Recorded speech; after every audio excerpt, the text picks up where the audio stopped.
በስመ አብ ወወልድ ወመንፈስ ቅዱስ አሐዱ አምላክ። ድርሳን ዘቅዱስ ወክቡር ሚካኤል ሊቀ መላእክት ዘይትነበብ አማስሮ ሰኑ ለሰኔ ወውቱ አቢባል ትንብልናው ያለው ምስለ ኩልነ በክርስቲያን ምስለ ሀገሪቱን ኢትዮጵያ ለዓለም ዓለም አሜን። በስም በአካል በግብር ሶስት በመለኮት በአገዛዝ በስልጣን በባህሪ በህልውና ግን አንድ አምላክ በማለት በአብ በወልድ በመንፈስ ቅዱስ ስም አምነን ሰኔ በባተ በ12 ቀን የሚጸለይ የሚነበብ የመልአኩ የቅዱስ ሚካኤልን ድርሳን እናገራለን። የመልአኩ የቅዱስ ሚካኤል ልመናውና ረድኤቱ አማላጅነቱን በአገራችን በኢትዮጵያ በደብራችን ወደብረ ሰላም በህዝበ ክርስቲያኑ ሁሉ ላይ ለዘላለም አድሮ ይኑር አሜን። ይህ ድርሳን ቅዱስ ሚካኤልን እጅግ አድርጎ የሚወድ የአብያተ ክርስቲያናት ሁሉ ተቀዳሚ በኩር የምትሆን የአክሱም ጳጳስ የሆነው የደረሰው ነው። ኪልቅያ በምትባል ሀገር ሃይማኖቱ የጸና አስተራኒቆስ የሚባል አንድ ታላቅ መኮንን ነበር። የሚስቱም ስም አፎሚያ ይባላል። ሁለቱም እግዚአብሔርን የሚፈሩ የመላእክት ሁሉ አለቃ የሚሆን ቅዱስ ሚካኤልንም በፍጹም ልቦናቸው የሚወዱ ነበሩ። በየወሩም በቅዱስ ሚካኤል ስም ከገንዘባቸው እየከፈሉ ለነዳያን ይመጸውቱ ነበር። የበዓሉንም መታሰቢያ ያደርጉ ነበር። ከጊዜ በኋላ ባሏ አስተራኒቆስ ታመመ። በዚህም ጊዜ ሚስቱ አፎሚያ እያዘነችና እያለቀሰች እንዲህ አለችው፣ ጌታዬ ሆይ የምነግርህ ነገር ስላለኝ በጥሞና ስማኝ። ይኸውም ሴት ባሏ በሞተ ጊዜ ቤተፈት ጋለሞታ ሴተኛ አዳሪ እንደምትሆንና የዕለት ምግቧንም ለማግኘት ልዩ ልዩ አይነት ፈተና እንደሚደርስባት አንተ ታውቃለህ። እንግዲህ አንተ ከዚህ ዓለም በሞት ተለይተህ ብቻዬን በምቀርበት ጊዜ ከሐዘኔ የሚያረጋጋኝ አባት እናት ወይም ተስፋ የሚሆነኝና የሚያጽናናኝ ልጅ የለኝም። ስለዚህ አሁን አንተ በሕይወት ሳለህ በመዓልትና በሌሊት ከሰይጣን ጠብ እንዲያድነኝ በስዕል ቤት አስቀምጬ የማጸንበት ዘንድ የመላእክት ሁሉ አለቃ የሚሆን የቅዱስ ሚካኤልን ስዕል ከእንጨት ታስቀርጽልኝ ዘንድ ጠይቃለሁ አለችው። አስተራኒቆስም ወደ እንጨት ጠራቢ መልእክተኛ ልኮ ከወይራ እንጨት ዕፀ ዘይት የመላእክት አለቃ በሚሆን በቅዱስ ሚካኤል አምሳል ስዕል ቅረጽልኝ አለው። እንዲሁም ብላቴኖቹን የብርና የወርቅ አንጥረኛ ጥሩልኝ ብሎ አንጥረኛው ከመጣ በኋላ በቅዱስ ሚካኤል አምሳል ከወርቅና ከብር የተሰራ ስዕል ሰርቶ ለአስተራኒቆስ ሰጠው። እርሱም ለሚስቱ ለአፎሚያ ሰጣትና በስዕል ቤቷ ሰቅላ በክብር አስቀመጠችው። እንደተባለው ባሏ ሞቶ ነፍሱ ወደ ሰማይ ካረገች በኋላ ከዚህ ዓለም ተግባር በመራቅ በፍጹም ልቦና የእግዚአብሔር ተገዥ ሆነች። በመዓልትና በሌሊትም በቅዱስ ሚካኤል ስዕል ፊት እየሰገደች የመላእክት ሁሉ አለቃ ቅዱስ ሚካኤል ሆይ ጠብቀኝ፣ ለሁል ጊዜም ከኔ አትለኝ፣ ይቅር ይለኝ ይምረኝም ዘንድ ወደ እግዚአብሔር ጸልይልኝ እያለች ትጸልይ ጀመረ። በጎ ስራም ከዕለት ወደ ዕለት ከፍ እያለ ሄደ። ለነዳያንና ለችግረኞች ምጽዋት መስጠትንም የየዕለቱ ተግባሯ አደረገች። ይህን በጎ ስራዋን የተመለከተ ሰይጣን በምቀኝነት ተነሳሳባት። በብዙ ብስጭትና ደም ፍላት በሴት ባልቴቶችና በሕፃናት እየተመሰሉ በብዙ ሰራዊተ ሰይጣን ታጅቦ ወደ እርሷ መጥቶ በቤቷ አጥር ደጅ ሰፍ ተቀመጠ። ከዚያም የምትራዳትን ገረዷን አፎሚያን ጥሪልኝ አላት። ገረዲቱም አፎሚያ ካለችበት ሄዳ ብዙ ሕፃናትን ያስከተሉ የሴት ባልቴቶች ከሁለተኛው በር ተቀምጠዋል አለቻት። ከዚህም በኋላ አፎሚያ ማን ይሆን በማለት እየተጠራጠረች ወጣችና የመላእክት ሁሉ አለቃ የሚሆን የቅዱስ ሚካኤል ስዕል ወዳለበት ቤቷ ይገባ ዘንድ ጋበዘችው። እንደዚሁም በበሩ አጠገብ የተቀመጡትን አረጋውያት ሴቶች እናቶች ሆይ በረከታችሁ ረድኤታችሁ ይደርሰኝ ዘንድ ኑ ከቤት ግቡና ጸልዩልኝ። የመላእክት አለቃ የሚሆን የቅዱስ ሚካኤልንም ስዕል ተሳለሙ። ጌታዬ አስተራኒቆስ ከመሞቱ አስቀድሞ ለእርሱ አደራ ሰጥቶኛልና አለቻቸው። ጌታዬ ከሞተ ወዲህ ግን ልጅም ቢሆን የወንድ ጾታ ያለው ሰው ከቤቴ ገብቶ ስለማያውቅ ምናልባት ከመካከላችሁ ወንድ ቢኖር ከቤት እንዳትገቡ በእግዚአብሔር ስም አምላችኋለሁ አለቻቸው። በመበለት ተመስሎ የመጣ ዲያብሎስም ወደ ቤት እንገባ ዘንድ አንችልም፣ በአንቺም የጸሎት ቤት ተገኝተን ልንጸልይ አይገባንም። ወደ አንቺ ከመምጣታችን አስቀድሞ ስለ አንቺም ስለኛም ባለንበት ቦታ ጸልየናልና አላት። ነገር ግን እኔ የምነግርሽን የማትሰሚ ከሆነ ይህ ሁሉ ጾምሽና ጸሎትሽ ምን ይጠቅምሻል? በጾምና በጸሎትሽ ብዛት የተነሳ ካለ ዕድሜሽ ትሞቻለሽ። ለስንቱስ ችግረኛና ድሃ ነው ገንዘብሽን የምትበትኙ። ይህም አድራጎት ከመሞትሽ በፊት ከድህነት ላይ ስለሚጥልሽ የሚቀብርሽ እንኳን አታገኝም። እንዲሁም ደግሞ ባሌ ወይም ጌታዬ ከሞተ ወዲህ የወንድነት ጾታ ያለው ሰው ከቤቴ ገብቶ አያውቅም ትያለሽ። ነገር ግን መጽሐፍ እንደተናገረው ባል የሌላት ሴት ሁሉ በቤቷ ረድኤት በረከት የለም፣ በሕይወትም የመኖር ተስፋ የመነመነ ነው አላት። ዳግመኛም የምነግርሽን በጥሞና አዳምጪኝ። አስቀድሞ እግዚአብሔር ቅዱሳንን አዳምና ሔዋንን ወንድና ሴት አድርጎ ፈጠራቸው። ዛሬም ይህንን ልነግርሽ የመጣሁት ያንቺ ፍቅር አገብሮኝ አይደለምን? እህቴ ሆይ አንቺ ከዚህ ዓለም በሞት በተለየሽ ጊዜ የሚቀብርሽና ገንዘብሽን የሚወርስ እንዲሁም ስምሽን የሚያስጠራና መታሰቢያሽንም የሚያደርግ ልጅ ሳይኖርሽ በዚህ አይነት እንዴት ለመኖር ትችያለሽ?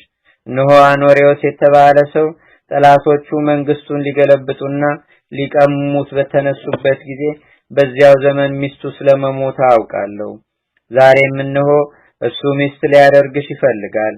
አፎሚያ ሆይ እንደኔ ሐሳብ ቢሆን እሱም ብታገቢ መልካም ነው።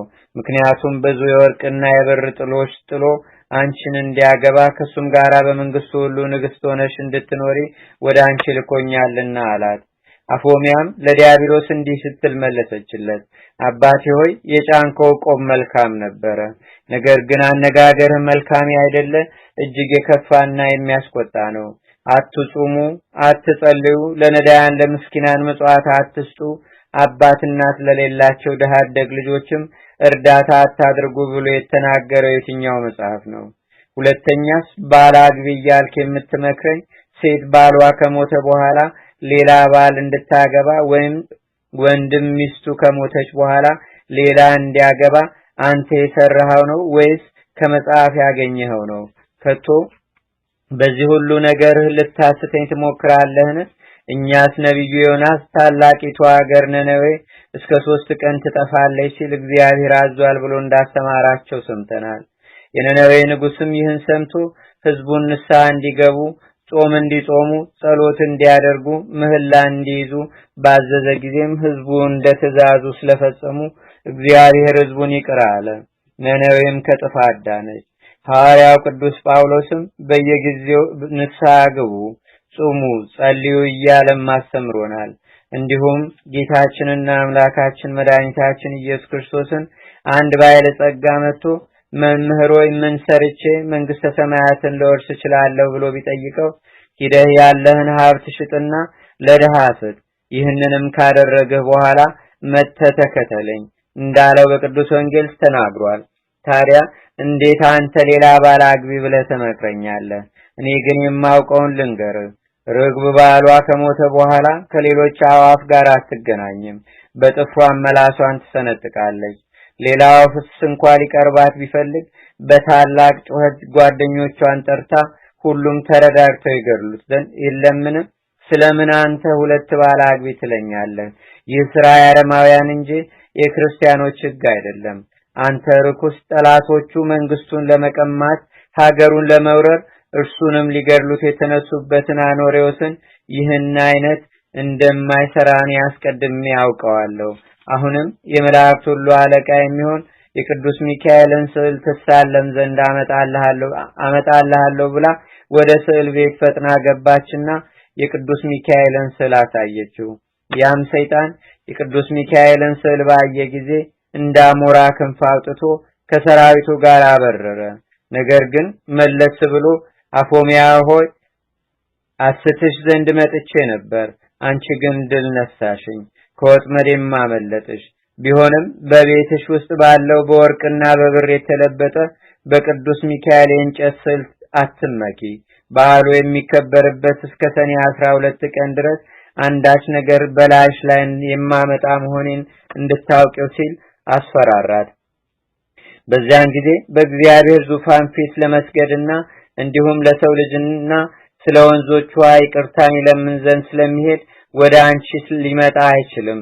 በዚህን ጊዜ በቤትሽ ውስጥ ያለውን ስዕል ገጸ ምድር አጠፋዋለሁ። እስኪ ሚካኤል የሚያደርገኝን አያለሁ አላት። አፎሚያም ተመልሰ ብትመጣም የመላእክት አለቃ በሚሆን በቅዱስ ሚካኤል የጸሎት ኃይል አፍረት መለሳለህ ብላ በጌታችንና በአምላካችን በመድኃኒታችን በኢየሱስ ክርስቶስ ትምህርተ መስቀል አምሳል በአራቱ ማዕዘን ማተበችበት። በዚህን ጊዜ ዲያብሎስ አፍረቱን ተከናንቦ ሄደ። እርሷም ጾም በመጾም ምጽዋት በመመጽወት ጸሎት በመጸለይ በጎ ስራዋን እያስፋፋች ሄደች። ከዚህም በኋላ ያ ሰይጣን የዓመቱ 10ኛው ወር በሚሆን በሰኔ 12 ቀን የቅዱስ ሚካኤል በዓሉ በሚከበርበት ዕለት በመላእክት አምሳል አስኬማ አክሊል አድርጎ በእጁ ትምህርተ መስቀል የሌለበት የወርቅ ዘንግ ይዞ በሌሊት ወደ እርሷ መጣ። ከዚያም ወደ ቤት ገብቶ አፎሚያ ሆይ ሰላም ላንቺ ይሁን፣ እንዴት አለሽ? ዕጣንሽ ጸሎትሽ በጠቅላላውን በጎ ምግባርሽ ሁሉ ወደ ሰማይ አድርጎ ከእግዚአብሔር ዙፋን ፊት ቀርቧል። ፈጣሪሽም ከመላእክቶቹ ሁሉ ጋር በጣም ተደስቷል። በዚህም የተነሳ ስለ በጎ ስራሽ ባለ ዘመንሽ ሁሉ ጠብቅሽ ዘንድ ወደ አንቺ ልኮኛል አላት። አፎሚያም አንተ ማን ነህ? ስምህስ ማን ይባላል አለችው።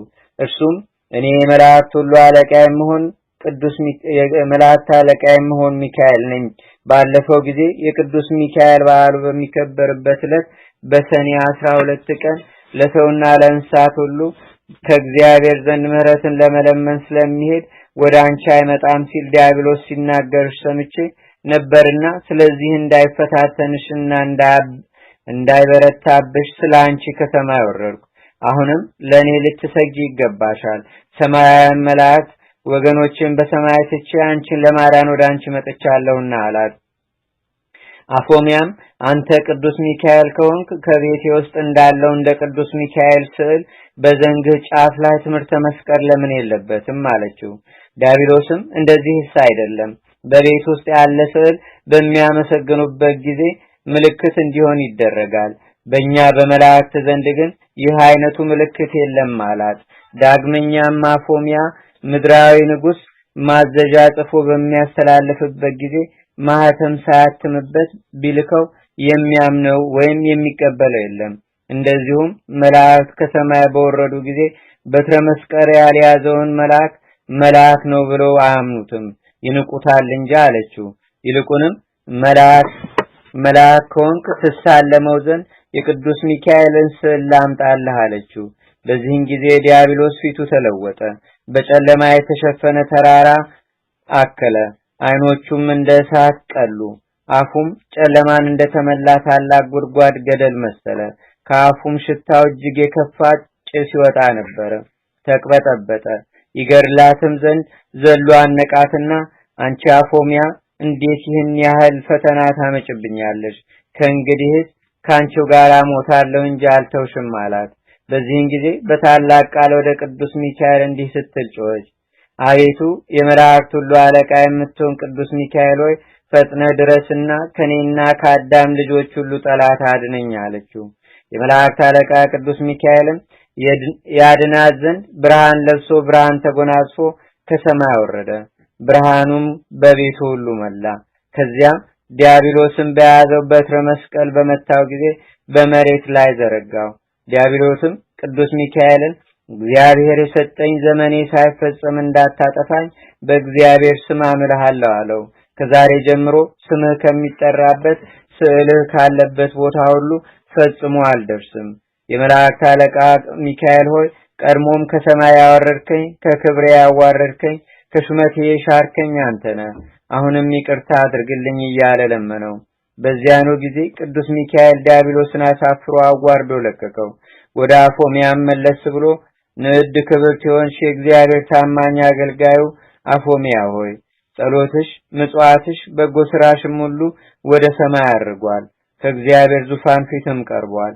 አሁንም ሄደሽ ከቤተ ክርስቲያን ገብተሽ ጸሎት አድርሺ፣ በዛሬው ቀን ነፍስሽ ከስጋሽ ትለያለችና ብሎ ነገራት። መላእክትም ሁሉ ወደ አንቺ መጥተው ነፍስሽን ወደ መንግስተ ሰማያት ያሳርጋሉ።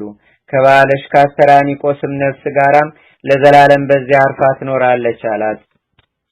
ከዚህም በኋላ አፎሚያ እያየችው ቅዱስ ሚካኤል ወደ ሰማይ አረገ። እርሷም ንጹህ ልብስን ለብሳ ወደ ቤተ ክርስቲያን ሄደችና የጌታችንና የአምላካችን የመድኃኒታችን ኢየሱስ ክርስቶስን ቅዱስ ሥጋውን ክቡር ደሙን ተቀበለች። ከዚያም ከጳጳሱ ዘንድ ቀረበችና አባቴ ሆይ በዛሬው ቀን ወደ ቤቴ መጥተህ ቤቴን ባርክልኝ፣ ቀሳውስትና ዲያቆናትንም መዘምራኑንም አስከትለህና እናም ስለኔ ጸልዩልኝ አለችው። ብላቴኖቿንም ያለኝን ገንዘብ ሁሉ አቅርቡልኝና ነዳያንንና በመንገድ ያገኛችሁትንም ሁሉ ጥሩልኝ አለቻቸው። እንዳሳሰበችውም ጳጳሱና ቀሳውስቱ ዲያቆናቱም ሌሎች የቤተ ክርስቲያን አገልጋዮችም ሁሉ መጥተው በቤቷ ከተሰበሰቡ በኋላ ያላትን ገንዘብ በጳጳሱ እጅ ለነዳያን መጽውታ በሰላም ወደ ቤታቸው ይገቡ ዘንድ አሰናበተቻቸው። ጳጳሱንና ካህናቱን ወደ አዳራሽ አስገብታቸው ጳጳሱን በወርቅ ወንበር አስቀመጠችው። ካህናቱንም በጳጳሱ ግራና ቀኝ በብር ወንበር አስቀመጠቻቸው። ለጳጳሱም ስለ ክብሩ ከእግሩ በታች አበባ ምንጣፍ አስነጥፋለት ነበር። ከዚህም በኋላ በመካከላቸው ቆመችና እጇን ወደ ሰማይ በመዘርጋት መምህራን እንዳሰማሯት በሀገሯ ቋንቋ ወደ እግዚአብሔር ትጸልይ ጀመር። ጳጳሱንም አባቴ ሆይ የንስሐ ጸሎት ስጠኝ ብላ ልብሷን በመሬት ላይ አነጠፈችና ተንበረከከች። ከዚያም ጳጳሱን ገንዘቤ ሁሉ በአንተ አማካይነት ለኔና ለባሌ ለአስተራኒቆስም ለስማችን መታሰቢያ ይሆን ዘንድ ለነዳያን መጽውትልኝ አለችው። በዚህን ጊዜ እንግዲህ የቅዱስ ሚካኤልን ስዕል አምጣልኝ አለችና ካመጣላት በኋላ ተሳለመችና በፊቷ ላይ እንዳስቀመጠችው ያ ስዕል ከፊቷ ላይ ተነስቶ እንዳሞራ በሮ የመላእክት ሁሉ አለቃ የሚሆን በቅዱስ ሚካኤል ቤተክርስቲያን ገብቶ በቤተ መቅደሱ መካከል ያለ መስቀያ ተሰቀለ። ከዚህ በኋላ ይህ ስዕል ለምልሞ መልካም ፍሬን አፍርቶ ስለተገኘ በዚያ ሀገር ታላቅ ደስታ ሆነ። በሀገሩም ሁሉ ድውያን፣ ሕሙማን፣ ርኩሳን፣ አጋንንት ያደረባቸው ቅጠሉን ቆርጠው በውሃ በታጠቡበት ጊዜ ከደዌያቸው ይፈውሳቸው ነበር። ይህም እስካሁን ድረስ ይደረጋል። በዚያም ሀገር የመላእክት አለቃ ስለሚሆን በቅዱስ ሚካኤል ስም ብዙ ታላላቅ ተአምራት ተደርጓል። እንደዚሁ የመላእክት አለቃ የሚሆን የቅዱስ ሚካኤል ረድኤትና በረከት ንድ ክብርት የምትሆን የአፎሚያም ጸሎት በአገራችን በኢትዮጵያ በደብራችን በደብረ ሰላም በሕዝበ ክርስቲያን ሁሉ ላይ ለዘላለም አድሮ ይኑር አሜን። ከጽንፍ እስከ ጽንፍ የሚበር ንስረ አርያም የሚባል ዜማው ውዳሴው እንደማር የጣፈጠ ንዑድ ክቡር የሚሆን ቅዱስ ሚካኤል ያደረገው ተአምር ይህ ነው። አገራችንን ኢትዮጵያን ሕዝበ ክርስቲያኑን ደብራችን ደብረ ሰላምንም የጸሎቱ ኃይል ከሲኦል ረግረግ ያውጣን። በዚህም በሚመጣውም ዓለም ከክፉ ነገር ሁሉ ይጠብቀን። ርጉም ከሚሆን ከተኩላ አፍም ያድነን። ተንኮለኛ ከሚሆን ከሰይጣን ወጥመድም ይሰውረን ለዘላለሙ አሜን። ቆጵሮስ በምትባል ደሴት እግዚአብሔርን የሚፈራ የመላእክት ሁሉ አለቃ በሚሆን በቅዱስ ሚካኤል ጸሎት የሚተማመን አንድ ክርስቲያናዊ ሰው ነበረ። ከዕለታት አንድ ቀንም ክቡር በሚሆን በቅዱስ ሚካኤል ስም ቤተክርስቲያን መስራት ይገባኛል ሲል በልቡ አሰበና ፈጽሞ የምታምር ቤተክርስቲያንን ሰራ። ሰርቶም ከጨረሰ በኋላ በልዩ ልዩ ጌጥ አስጌጣት። ከዚህ በኋላ በቅዱስ ሚካኤል ስም የሰራትን ቤተክርስቲያን ይባርኩለትና ያከብሩለት ዘንድ ወደ ኤጲስቆጶስና ካህናቱ መልእክትን ላከ። ለቤተክርስቲያኑ ማስመረቂያም ብዙ ድግስ ደግሶ ታላቅ በዓልን አደረገ። ከዚያም ካህናቱ፣ ዲያቆናቱ፣ ምዕመናኑም ሁሉ የቅዱስ ሚካኤል ቤተክርስቲያን በሚባረክበት ቀን በቤተክርስቲያን ተሰብስበው ከቆሙ በኋላ ኤጲስቆጶሱ እንደ ሕጉ የቅዳሴ ጸሎት ጀመረ። በዚያች ሀገር ጋኔን ያደረበት አንድ አይሁዳዊ ሰው ነበርና እርሱም መላ አካላቱ ለምጽ ወጥቶበት የሚጨነቅ ጥርሱን እያፋጨ የሚሰቃይ በጽኑ ደዌ የተያዘ ነበረ። ከደዌውም ጽናት የተነሳ ሰውነቱ ሁሉ እንደ ድንጋይ ደርቆ ነበር። የመላእክት ሁሉ አለቃ የቅዱስ ሚካኤል ቤተክርስቲያን የሚባረክበትና የሚቀደስበት ቀንም እንደደረሰ በሰማ ጊዜ ከመኝታው ተነስቶ ልብሱን ለውጦ የክርስቲያን ልብስ በመልበስ ፍጹም ክርስቲያን መስሎ ከቤተ ክርስቲያን ገብቶ ከሕዝቡ ጋር ቆመ።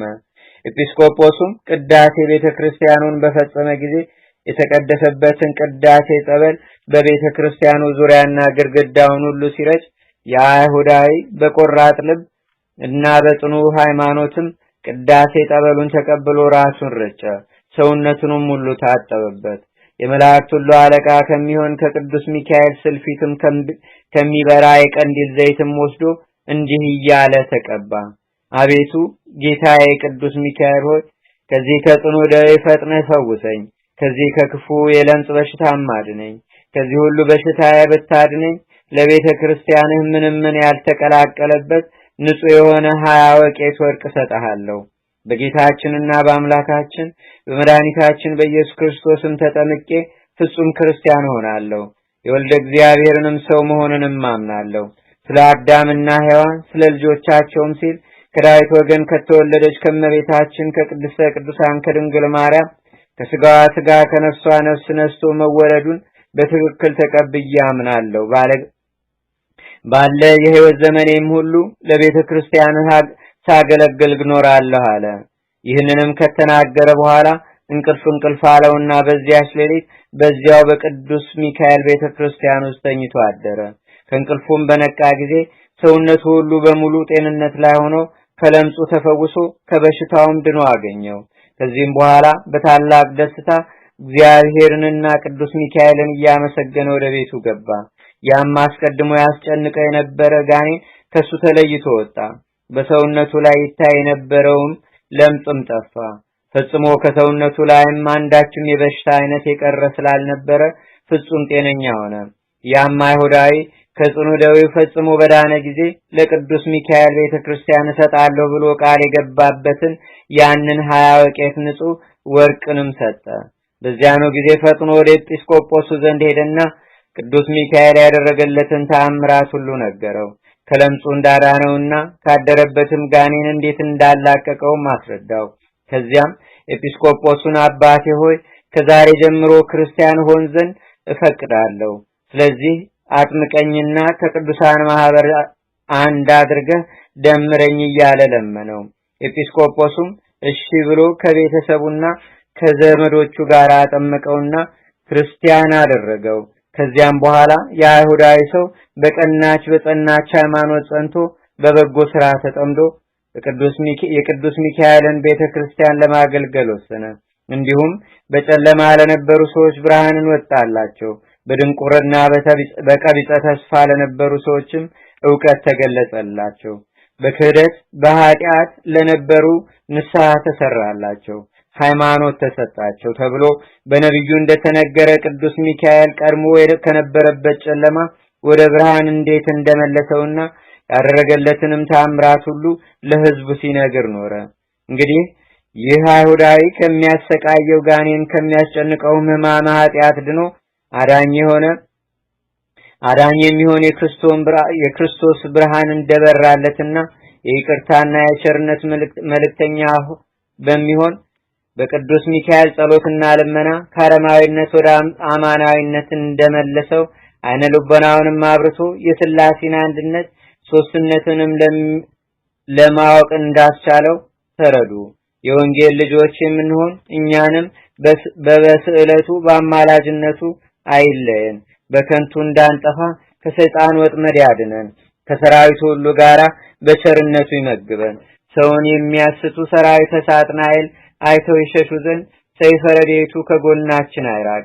ቅሚያን የተመሉ ወላዲያነ ሐሳውያነ መሲዎች ከሆኑ ጥልቀቱ ከማይገኝ የተንኮላቸው ባህርም እንዳንሰጥም ይጠብቀን።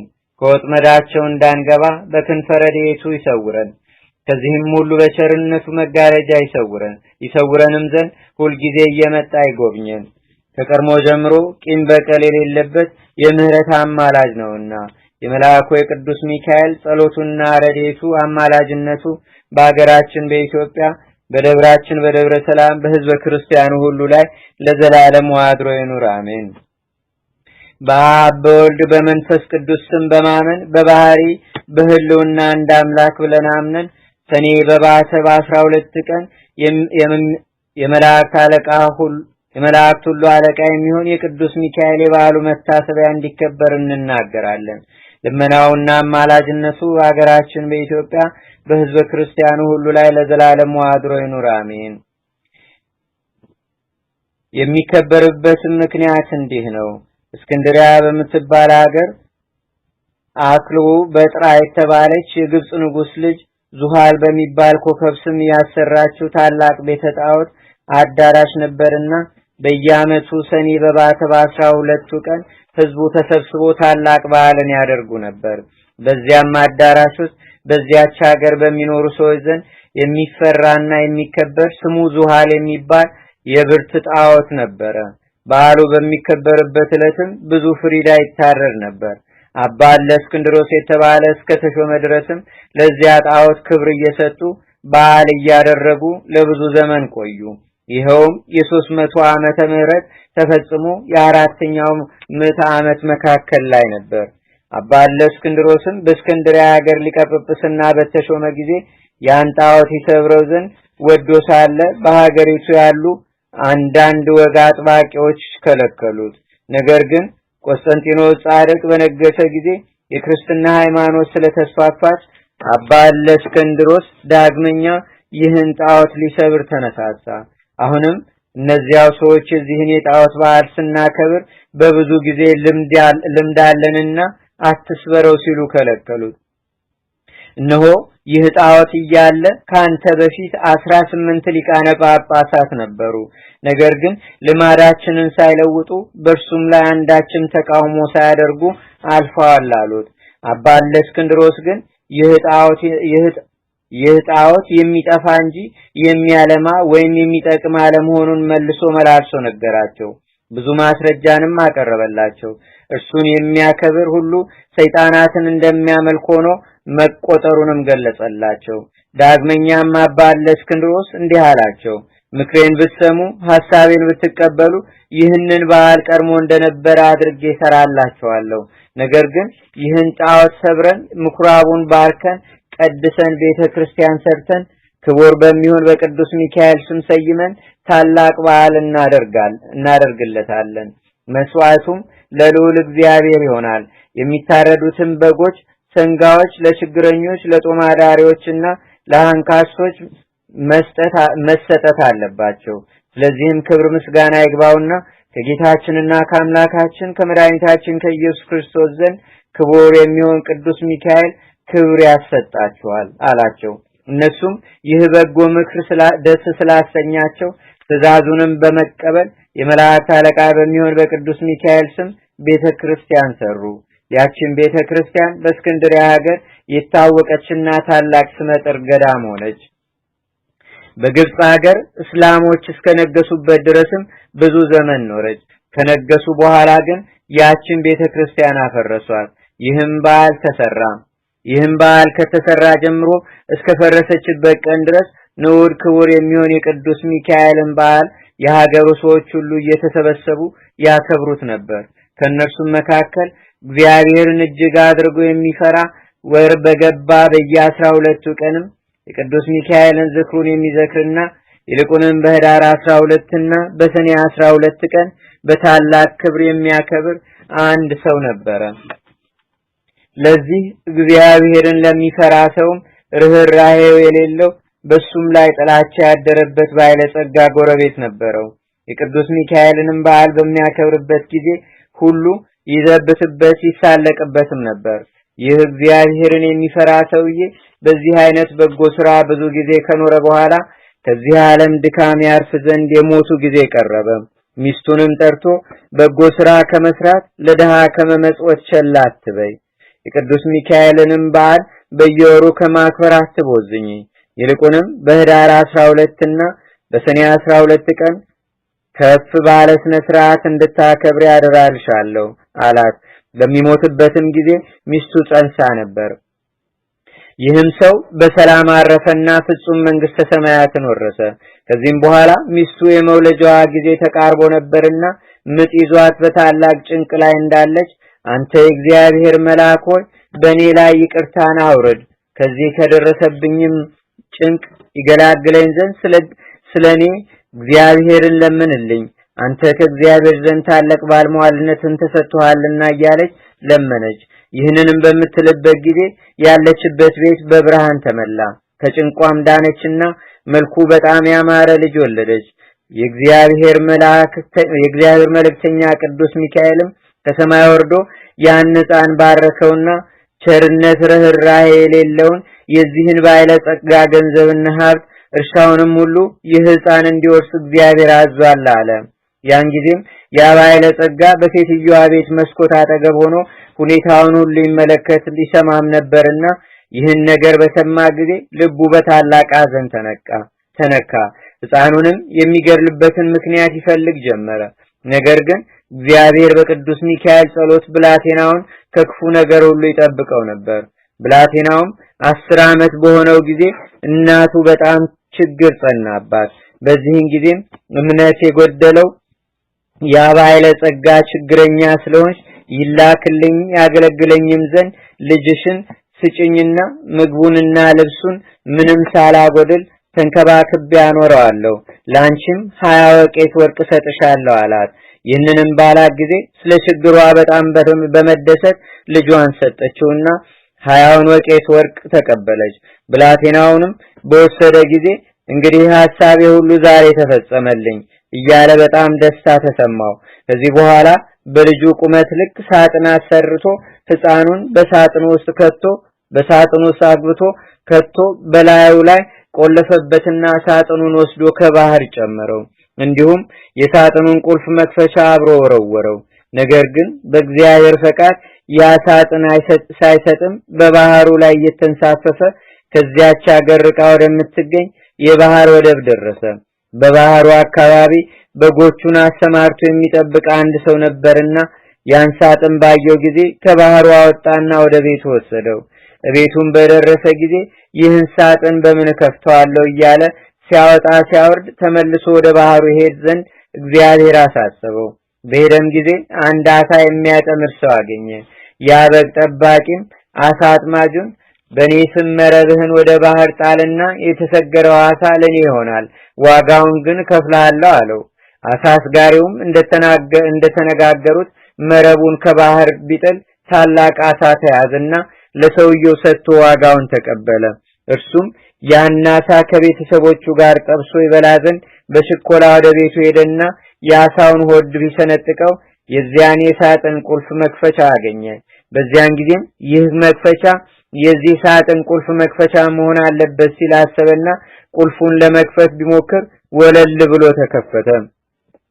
በዚህም እየተደነቀ ሳለ ሳጥኑን ቢከፍተው ያ ባለጸጋ ሊገድለው ያሰበውን ሕፃን በሳጥኑ ውስጥ ሆኖ አገኘው።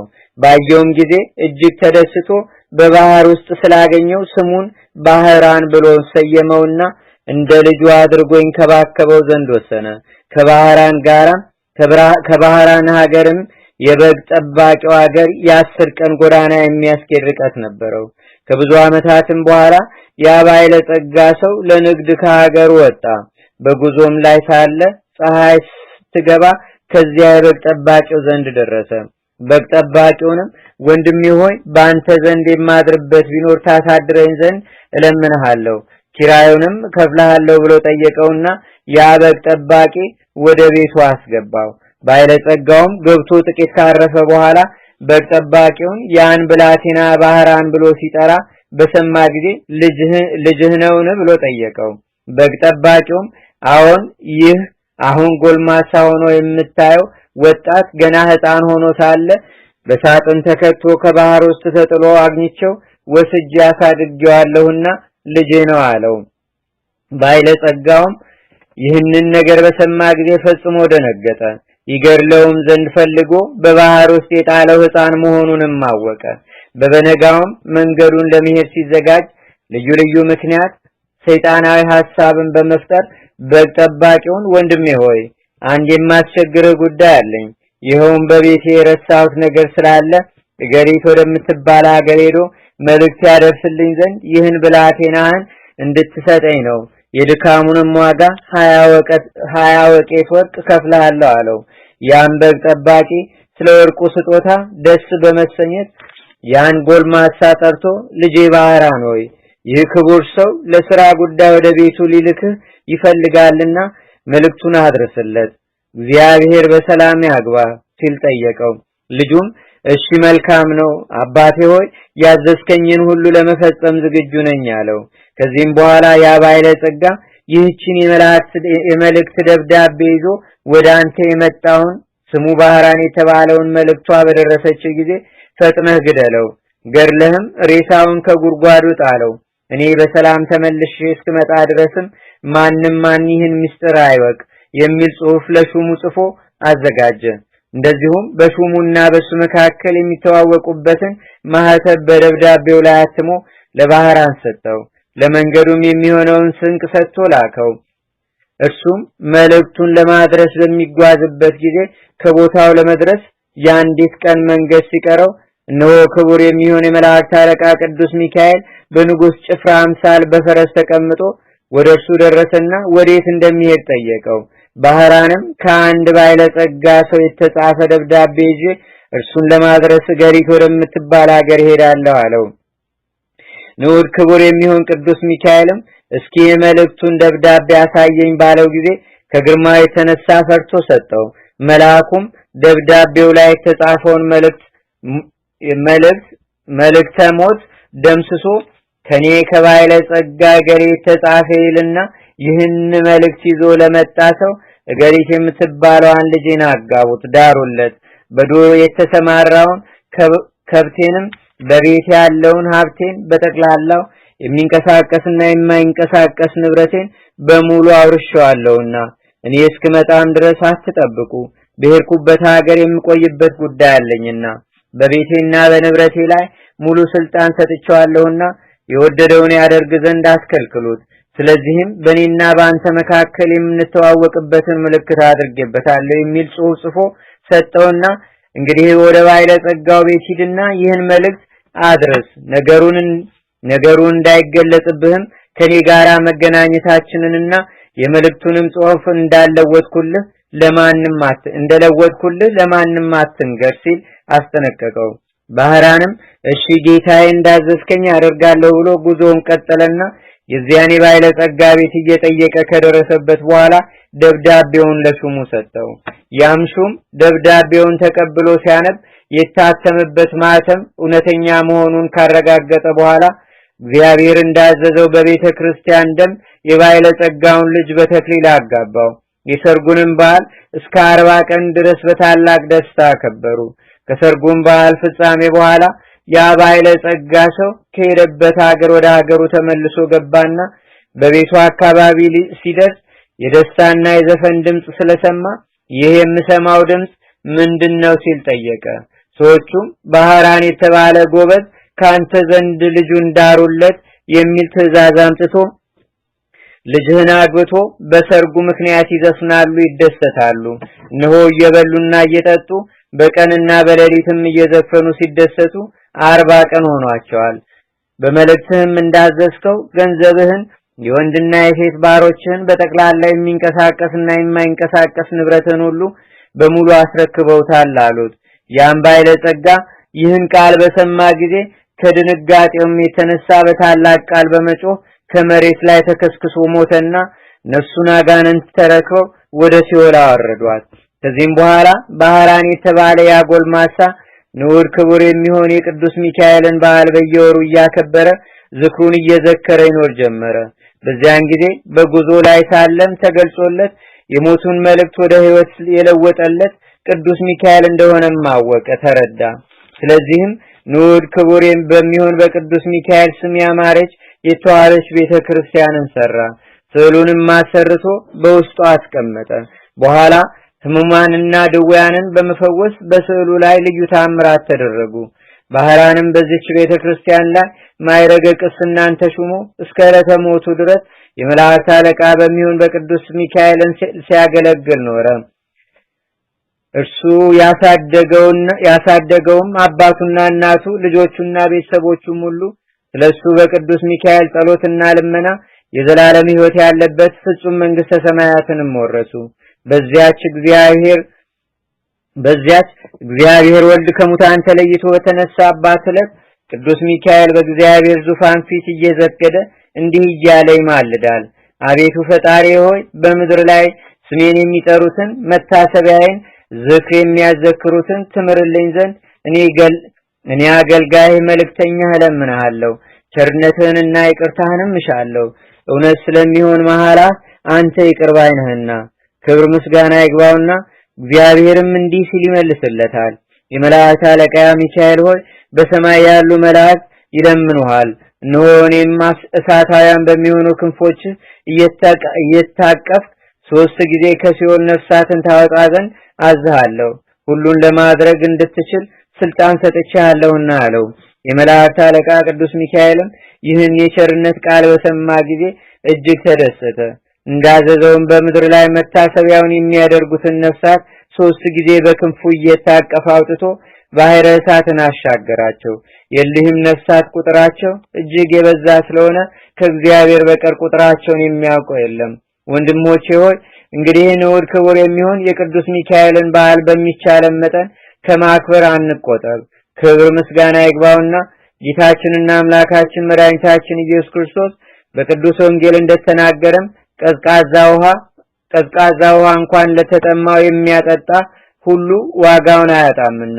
አሁንም የእግዚአብሔርን ቸርነት እንለምን። የመላእክት አለቃ በሚሆን በቅዱስ ሚካኤል አማላጅነት ከሰይጣን ወጥመድ እንዲያድነን ነቀጥቃጥ ሕማምንም ከኛ ያርቅልን ዘንድ የምድርንም ፍሬ ሁሉ እንዲያበዛልንና በጎ ሥራ ለመስራት የሚያስችል ኃይልን የሚሰጠን ዘንድ እንዲሁም ኃጢአታችንን እንዲያስተሰርይልንና ከኛ ወገን የሞቱትን ነፍሳቸውን በበጎ ዕረፍት ያሳርፍ ዘንድ የወጡትንም አባቶቻችንና ወንድሞቻችንን በሰላም ወደ ቤታቸው ይመልሳቸው ዘንድ በመካከላችንም ፍቅርን መስርቶ በጸናች በቀናች ሃይማኖት እስከ ዘላለም ፍጻሜ ያጸናን ዘንድ ቅዱስ ፈቃዱ ይሆንልን።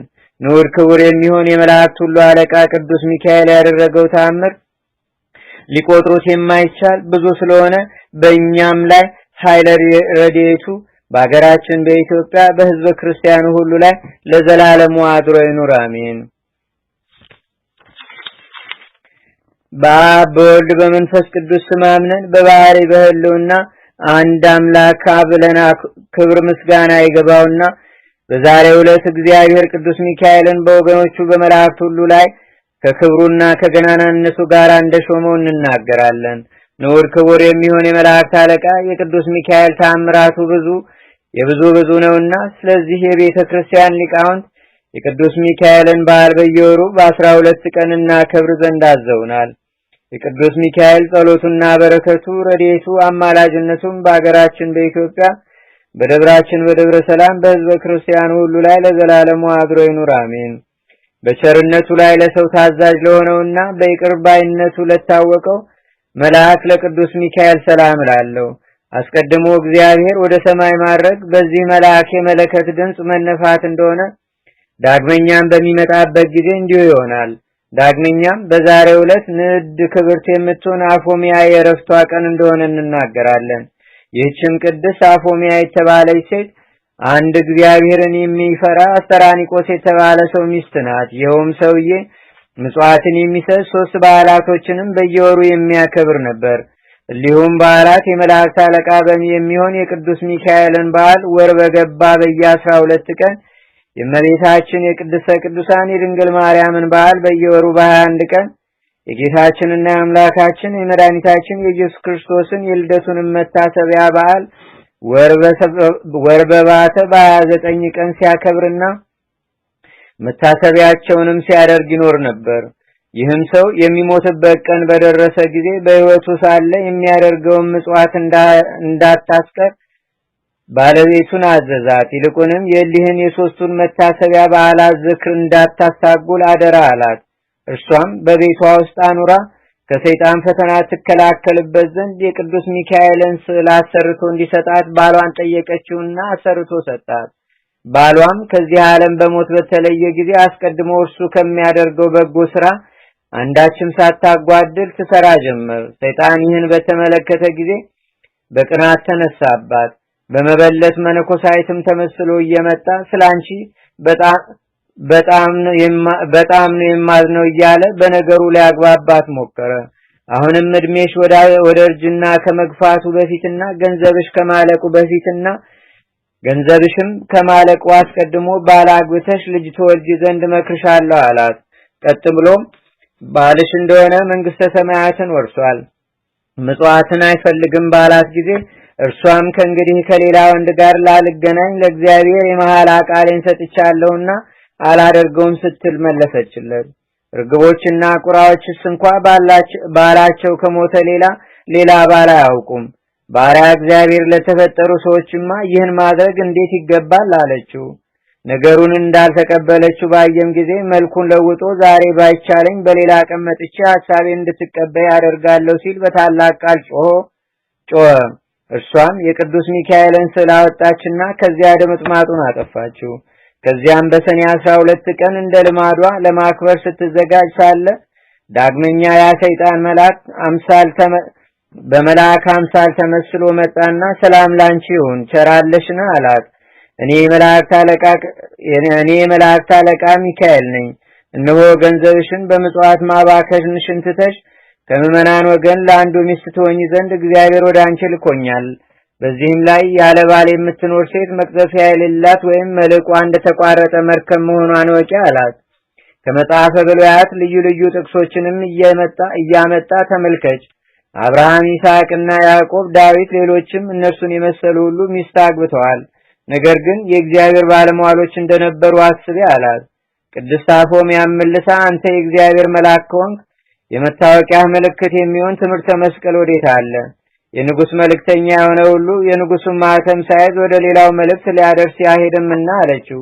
ሰይጣንም ይህን በሰማ ጊዜ መልኩ ተለወጠ፣ ዘሎም አነቃት። በዚህም ጊዜ አፎምያ ወደ ቅዱስ ሚካኤል ድረስልኝ እያለች ስትጮህ ፈጥኖ ደረሰና አዳናት። ሰይጣኑንም በብዙ አይነት ስቃይ ካሰቃየው በኋላ እግዚአብሔር እስከ ዓለም ፍጻሜ ድረስ ታግሶኛልና ይቅር በለኝ አታጥፋኝ ብሎ ስለለመነው ተወው። ቅዱስ ሚካኤልም ቅድስት አፎምያን ሄደሽ ቤትሽን አዘጋጂ፣ በዛሬው ዕለትም ከዚህ ዓለም በሞት ትለያለሽና እነሆ እግዚአብሔርም ዓይን ያላየውን ጆሮ ያልሰማውን ልቦና ያላሰበውን ዋጋሽን አዘጋጅቶልሻል ብሎ ከነገራት በኋላ ሰላምታ ሰጥቷት ወደ ሰማይ አረገ። ከዚያም ለበዓሉ የሚያስፈልገውን ካዘጋጀች በኋላ ወደ ኤጲስቆጶስና ካህናቱ ዘንድ መልእክተኛን ላከችና መጡ። ቀጥሎም በእነርሱ እጅ ለነዳያንና ችግረኞች ምጽዋት ይሰጡላት ዘንድ ገንዘብ ሰጠቻቸው። ከዚህም በኋላ የቅዱስ ሚካኤልን ስዕል በደረቷና በፊቷ ላይ አድርጋ ወደ እግዚአብሔር እየጸለየች የቅዱስ ሚካኤል በዓል በሚከበርበት ዕለት በሰኔ 12 ቀን በክብር አረፈች። እግዚአብሔርም በፍጹም ልመናዋ አገራችን ኢትዮጵያን ሕዝበ ክርስቲያኑን ሁሉ ደብራችን ደብረ ሰላምንም በቸርነቱ ይጠብቀን ለዘላለሙ አሜን። በበጎ ምግባሯ ቀንቶ በልዩ ልዩ ተንኮል ለማሳት በተነሳባት ጊዜ በዛሬው ቀን እንደቀጠራት ዲያብሎስን ድል ለነሳችው ቅድስት አፎምያ ሰላምታ ይገባል። የቅዱስ ሚካኤልን ስዕል እየተሳለመች ከዚህ ዓለም ድካም የዘላለም ዕረፍት ወዳለበት በክብር አርፋለችና። ዳግመኛም በዛሬው ዕለት ብፁዕና ንጹሕ የሚሆን ሰማያዊ ምስጢርም የተገለጸለት ኢትዮጵያዊው ንጉሥ ላሊበላ ያረፈበት ቀን ነው። በዚህ ጻድቅ ንጉሥ ጸሎት እግዚአብሔር ይቅር ይበለን ለዘላለሙ አሜን። ከእንጨትና ከጭቃ አይደለ በፈለገው አይነት ድንጋዮች እንደ ጭቃ እየተሳቡለት በመንፈስ ቅዱስ ጥበብ ቤተ መቅደሶችን ላነጸ ለሰራ ለቅዱስ ንጉሥ ላሊበላ ሰላምታ ይገባል። ነጋሲነቱንና ምስናውን ያጠይቅለት ዘንድ የነገሥታትና የታላላቅ ሰዎች ተድላ የሚሆን ይህ ማር በተወለደበት ዕለት በንብ ተከበበ።